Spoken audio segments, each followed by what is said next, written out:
a commencé. Et puis voilà, j'ai fait 6 ans avec elle. J'étais la soliste de l'Orchestre Symphonique National. Wow. Ensuite, j'ai obtenu ma bourse pour aller étudier en Italie, à Milan, où je me suis perfectionnée pendant 6 ans et demi. Et où j'ai appris énormément.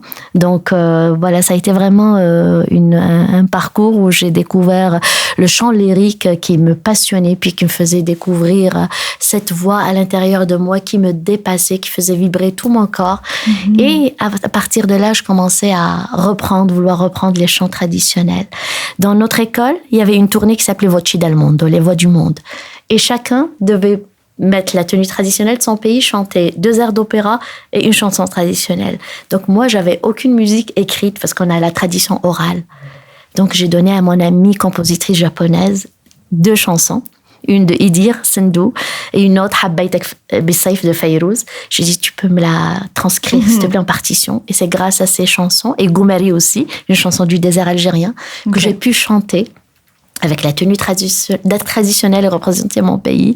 Il y avait le Japon, la Chine, la Russie, le Kazakhstan, l'Espagne, la Suisse, l'Italie bien sûr, la Corée du Sud. Donc moi, je représentais mon pays. Puis les gens découvraient ce patrimoine riche et original pour eux. Puis Sindhu, ça a été la chanson étrangère dans mon école préférée de la directrice et de tout le monde, sauf qu'ils trouvaient difficile de chanter en berbère cette chanson.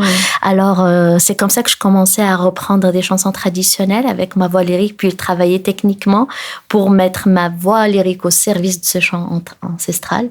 Et c'est comme ça que ça a donné plusieurs chansons traditionnelles chantées la première fois au Festival du Monde Arabe. C'était ma toute première fois avec le festival en 2013. J'étais arrivée en 2010 et j'ai fait la Place des Arts, Claude Léveillé, en chantant des chansons traditionnelles. Ça a été ma première expérience. J'ai l'habitude de chanter de l'opéra.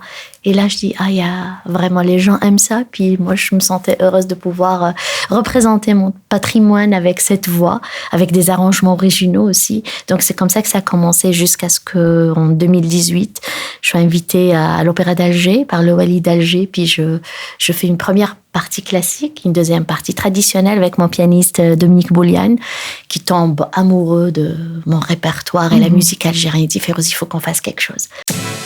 Rapprochez-vous du monde avec Radio Azul International.